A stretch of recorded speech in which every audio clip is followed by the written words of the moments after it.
अनवद्य साहित्य कृति रसकौलर रचयिता स्वभाव कवि दीनकृष्ण दास राज्यस्तरीय जयंती मुणुतिणिया कवि पीठरे पालित हो जाइछे। दीनकृष्ण स्मृति परिषद साहित्य एकाडेमी मिलित आनुकूल्य आयोजित सभारे स्मृति परिषदर सभापति डॉ रमाकांत भंज सभापतित्व करथिले। 10 लाख टंका व्यय निर्मित दीनकृष्ण स्वागतम तोरण को जलेश्वर तहसिलदार सत्यजित महांती उद्घाटन करथिले। शह शह सारस्वत साधक दीनकृष्ण दास पूर्णाय वैभव ब्रोंज प्रतिमूर्ति रे माल्यार्पण करथिले। संपादक प्राध्यापक विपिन बिहारी विशाल जोगदेई कवि जीवन आदर्श साहित्य कृति संपर्क में आलोकपात करथिले।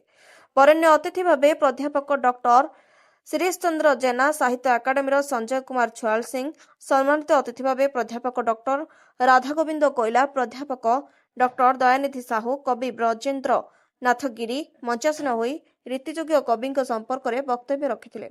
जोगेश चंद्र राउल मंच आह्वान करथिबा बेले परिषदर सभापति डॉक्टर अजित कुमार महांती धन्यवाद अर्पण करथिले। सांस्कृतिक कार्यक्रम सह बहु कवि कवयित्री कविता पाठ करने सह राज्यस्तरीय प्रतिभा और दीनकृष्ण स्मृति सम्मान प्रदान करथिले।